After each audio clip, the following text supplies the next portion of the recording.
Hello friends, അപ്പൊ നമുക്ക് ഇന്ന് നമ്മുടെ പ്രീ ക്ലാസ്സിലെ ഫസ്റ്റ് ക്ലാസ് ആണ്. ചെയിൻ സ്റ്റിച്ച് ആണ് കേട്ടോ പഠിക്കുന്നത്. അപ്പൊ അതിന് ഞാനിവിടെ ഗോൾഡൻ കളറിലുള്ള ത്രെഡ് എടുത്തിട്ടുണ്ട്. ഞാൻ ത്രെഡിന്റെ അറ്റത്ത് കെട്ടിട്ട് കൊടുത്തിട്ടുണ്ട്.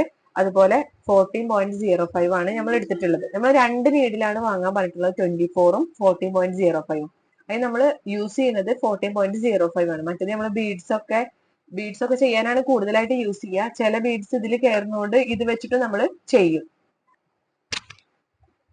പിന്നെ നിങ്ങൾ സ്റ്റാൻഡ് ഒക്കെ യൂസ് ചെയ്യുന്നവരുണ്ടാവും ചിലര്. അപ്പൊ സ്റ്റാൻഡിന്റെ റിങ് ഇതുപോലെ ഇങ്ങനെ വെച്ചിട്ടാണ് ചെയ്യുന്നത് എങ്കിൽ നമ്മൾ ഈ ഒരു ത്രെഡ് ഇതുപോലെ പിടിക്കണം. നമ്മൾ ഈ ഒരു കെട്ടിട്ട ഭാഗം ഈ തള്ളവിരലിന്റെയും ഈ ഒരു ചൂണ്ടുവിരലിന്റെ ഇപ്പുറത്തുള്ള വിരലിന്റെയും കൂടെ ഇങ്ങനെ പിടിക്കുക. അതിനുശേഷം ഇങ്ങനെ ഈ ഒരു ചൂണ്ടുവിരലിനെ ചുറ്റിയിട്ട് ആ മറ്റേ ഭാഗവും ഇതിന്റെ ഇടയ്ക്ക്, എന്നിട്ട് നമ്മൾ ഇതുപോലെ ഇങ്ങനെ കൊളത്തിയെടുക്കുകയാണ് ചെയ്യുക. അത് സ്റ്റാൻഡ് ഉണ്ടെങ്കിൽ. സ്റ്റാൻഡ് ഇല്ലാന്നുണ്ടെങ്കിൽ സാധാ ഇത് നമ്മുടെ റിങ്ങിന്റെ അടിയിൽ വെച്ചിട്ട് തന്നെയാണ് നമ്മൾ ചെയ്യുക. നമുക്ക് എങ്ങനെ ചെയ്യാൻ നോക്കാം. ഞാനിവിടെ ഒരു ലൈൻ വരച്ചിട്ടുണ്ട്. ഓക്കെ, ഈ ഒരു ലൈനുമേ എങ്ങനെ ചെയ്യാന്ന് കാണിച്ചു തരാം കേട്ടോ. ആദ്യം നമ്മൾ നീഡിൽ കുത്തി. അപ്പൊ നമ്മള് പൊതുവെ നീഡിൽ കുത്തിയിട്ട് ഇങ്ങോട്ട് എടുത്തിട്ടുണ്ടെങ്കിൽ ഒരു ഹോള് വീഴും. അത് ഈ ഒരു നീഡിൽ കുത്തി എടുക്കുമ്പോൾ ഒരു ഹോള് പൊതുവെ വീഴും. ആ ഒരു ഹോളിന്റെ ഉള്ളിൽ കൂടെ തന്നെയാണ് നമുക്ക് ഈ ഒരു ത്രെഡ് വലിച്ചെടുക്കേണ്ടത്. അതല്ലാന്നുണ്ടെങ്കിൽ നമ്മൾ പെട്ടെന്ന് എടുക്കുമ്പോൾ നമ്മുടെ ഈ ഒരു തുണിയുടെ പിന്നെ ത്രെഡ്മലാണ് കുടുങ്ങിയിട്ട് കീറി പോവാൻ ചാൻസ് ഉണ്ട്. അപ്പൊ നമ്മള് ഹോള് ആ ഒരു ഇങ്ങനെ കുത്തിയിട്ടുണ്ടെങ്കിൽ ഹോൾ ഉണ്ടല്ലോ, ഈ ഹോളിന്റെ ഉള്ളിൽ കൂടെ തന്നെ നീഡിൽ മെല്ലെ തിരിച്ചിട്ടാണ് ത്രെഡ് വലിച്ചെടുക്കേണ്ടത്. അപ്പൊ നമുക്ക് ഈ ഒരു ലൈനിൽ ചെയിൻ സ്റ്റിച്ച് ചെയ്ത് നോക്കാം. ആദ്യം കുത്തി അതിനുശേഷം ഇതുപോലെ വെച്ചു കൊടുക്കാം. ത്രെഡ് ഇതുപോലെ വെച്ചു കൊടുക്കുക. അറ്റത്ത് കുറച്ച് നല്ല രീതിയിൽ ഒന്ന് കെട്ടിട്ട് കൊടുത്തിട്ടുണ്ട്.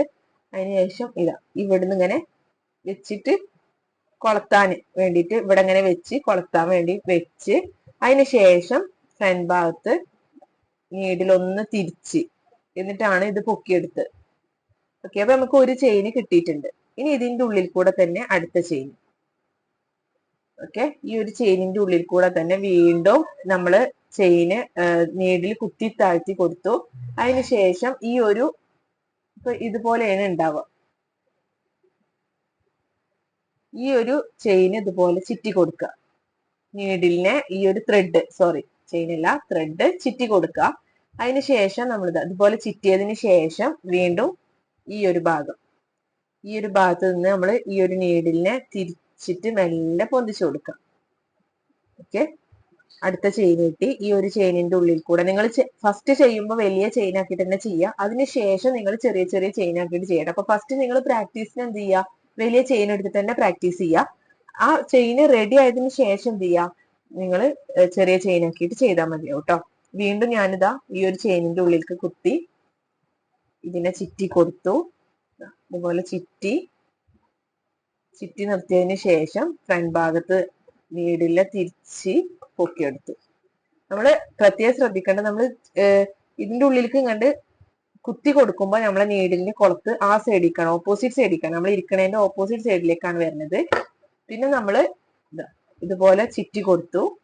അതിന് ശേഷം നമ്മൾ എടുക്കുമ്പോ നമ്മളെ നീഡിൽ തിരിച്ചിട്ടാണ് നമ്മൾ എടുക്കുക. അപ്പൊ കുത്തി കൊടുത്തു, അതിന് ശേഷം ഇതുപോലെ ചുറ്റി കൊടുത്തു. അതിനുശേഷം നമ്മൾ ത്രെഡ് എടുക്കുമ്പോ നീഡിൽ നമ്മളെ സൈഡിലേക്കാണ് കുളത്ത് വന്നിട്ടുള്ളത്. ഓക്കെ, അങ്ങനെ ഒന്ന് തിരിച്ചിട്ട് എടുക്കുക. അപ്പൊ നല്ല പെർഫെക്റ്റ് ആയിട്ട് തന്നെ കിട്ടും. വീണ്ടും ഞാൻ കുത്തി അതിനുശേഷം കൊളത്തി കൊടുത്തു. എന്നിട്ട് ഒന്ന് തിരിച്ചതിന് ശേഷം എടുക്കാം. വീണ്ടും കുത്തി കൊടുത്തു, ഇത് ചുറ്റി കൊടുത്തു. അതിന് ശേഷം ഈ നീഡിലിനെ ഞാനൊന്ന് ഒന്ന് റൊട്ടേറ്റ് ചെയ്തിട്ടാണ് നമ്മൾ പൊക്കിയെടുക്കുന്നത്. അപ്പൊ ഇതുപോലെ നിങ്ങൾ നന്നായിട്ട് പ്രാക്ടീസ് ചെയ്യാം. നമുക്ക് ഫസ്റ്റിൽ ചെയ്യുമ്പോൾ ബാക്ക് സൈഡ് നോക്കിയിട്ട് തന്നെ ചെയ്യേണ്ടി വരും.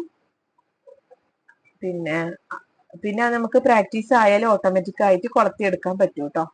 ഇപ്പൊ ഞാൻ ഇവിടെ ലാസ്റ്റ് കെട്ടിട്ട് കൊടുക്കേണ്ടത് ശരിക്കും എൻഡിനോട്ട് നമ്മൾ ഫസ്റ്റ് പെയ്ഡ് ക്ലാസ്സിൽ ഒരു ക്ലാസ് ആയിട്ട് തന്നെയാണ് എൻഡിനോട്ട് പഠിക്കുന്നത്. ഒരു ക്ലാസ് ആയിട്ടാണ് നമ്മൾ എൻഡിനോട്ട് പഠിക്കുന്നത്. ഇതിൽ നമ്മൾ ജസ്റ്റ് ഒന്ന് കെട്ടിടുന്നതാണ് കാണിക്കുന്നത്. ഇങ്ങനെയല്ല നമ്മൾ മെയിൻ ആയിട്ട് പഠിക്കേണ്ടത്. വേറൊരു മെത്തേഡാണ് ഇതില്. ഈ ഒരു ആര്യ വർക്കിലും എൻഡിനോട്ട് എന്ന് പറഞ്ഞിട്ട് വേറൊരു മെത്തേഡായിട്ട് തന്നെ സെപ്പറേറ്റ് ആയിട്ട് വരുന്നുണ്ട്. അപ്പോൾ അത് നമ്മുടെ പെയ്ഡഡ് ക്ലാസ്സിലാണ് കേട്ടോ വരുന്നത്. ഇതിൽ നിങ്ങൾ കെട്ടുകേണ്ടത് ഇതുപോലെ ഈ ഒരു ലാസ്റ്റത്തെ ചെയിന് കെട്ടിടാനുള്ള ചെയിന് ഇതുപോലെ നന്നായിട്ട് കുറച്ച് വലുതാക്കി എടുക്കുക. അതിനുശേഷം നമ്മൾ ഈ ചെയ്ത സ്റ്റിച്ച് ഉണ്ടല്ലോ, ചെയ്ത സ്റ്റിച്ചിന്റെ അടുത്തേക്ക് കുത്തിയിട്ട് നമ്മളെ ഈ ഒരു സ്റ്റിച്ചിനെ നമ്മൾ അടിയിലേക്ക് കൊണ്ടുവരണം. ഈ വലുതാക്കി എടുത്തതിനെ നമ്മൾ ജസ്റ്റ് ഒന്ന് വലിച്ചിട്ട് അടിയിലേക്ക് ആക്കി കൊടുക്കുക. അപ്പൊ അത് അടിയിലേക്ക് വന്നിട്ടുണ്ട്. ഇനി നമ്മളിത് കത്രിക വെച്ചിട്ട് ജസ്റ്റ് ഇതിന്റെ സെന്റർ ഒന്ന് കട്ട് ചെയ്ത് കൊടുക്കുക. ഓക്കെ, എന്നിട്ട് ഇത് രണ്ടും കൂടിയിട്ട് കെട്ടിട്ട് കൊടുക്കുകയാണ് ചെയ്യുന്നത്.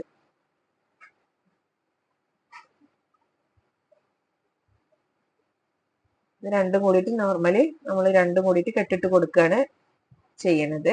ശരിക്കും നമ്മള് ഡ്രസ്സിലൊക്കെ വർക്ക് ചെയ്യുമ്പോൾ ഈ ഒരു എൻഡ് നോട്ടല്ല ആര്യ വർക്കിൽ ചെയ്യുക, വേറൊരു ടൈപ്പാണ്. അത് നമ്മളെ പെയ്ഡഡ് ക്ലാസ്സിലാണ് കേട്ടോ വരുന്നത്.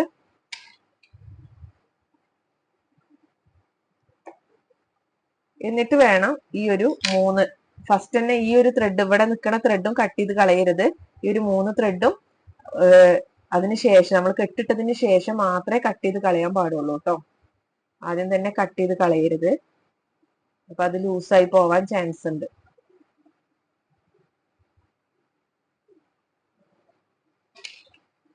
വീണ്ടും നമ്മളിത് കെട്ടിട്ട് കൊടുക്കാം.